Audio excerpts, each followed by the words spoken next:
মামলা করে ডুয়েটের আন্দোলন থামানো যাবে না। নতুন উপাচার্য নিয়োগ বাতিল না হওয়া পর্যন্ত আন্দোলন চালানোর ঘোষণা দিয়েছে ঢাকা প্রকৌশল ও প্রযুক্তি বিশ্ববিদ্যালয়ের শিক্ষার্থীরা।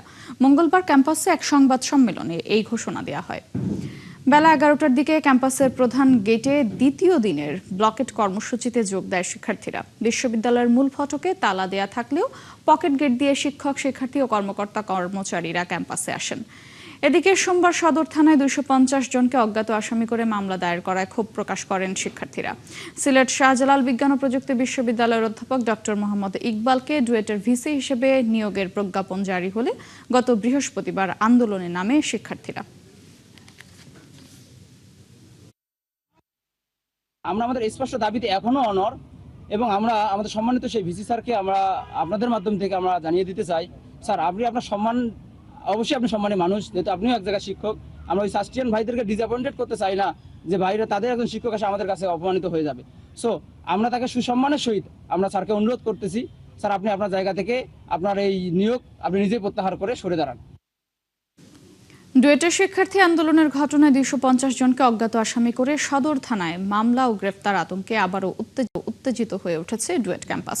সেখানকার বিস্তারিত জানাতে আমাদের সাথে যুক্ত হচ্ছেন সহকর্মী জাহিদুল ইসলাম অনেক। অনেক ক্যাম্পাসের এই মুহূর্তের পরিস্থিতি কেমন দেখছেন জানাবেন। এছাড়া সমস্যা সমাধানে বিশ্ববিদ্যালয় কর্তৃপক্ষ কোনো ব্যবস্থা নিয়েছে কিনা তাও জানতে চাই। আমি একদিনও খুঁজে পাইলাম না, তুমি কালকে পরশু ছিলা।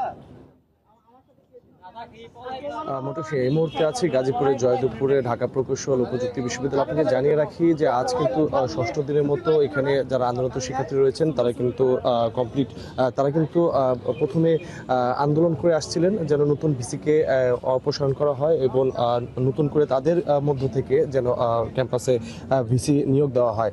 কিন্তু আমরা দেখেছি যে তারা দুদিন যাবত ডুয়েট ব্লকেট কর্মসূচি পালন করছিলেন এবং আজকে ঠিক 2টার সময় তারা যখন জানতে পারেন যে সদর থানায় তাদের 200 থেকে 250 জনের নামে যখন মামলা দায়ের করা হয়েছে, তারপরে কিন্তু উত্তপ্ত হয়ে ওঠে পুরো ডুয়েট। আমরা কিন্তু দেখেছি দুপুরের পর থেকে তারা বিভিন্ন নানা স্লোগানের মাধ্যমে এবং এখানে যে প্রধান ফটকটি রয়েছে সেই প্রধান ফটকটিতে কিন্তু তারা বিভিন্ন আসবাবপত্র এনে কিন্তু পরিত্যক্ত এখানে রাখা হয়েছে।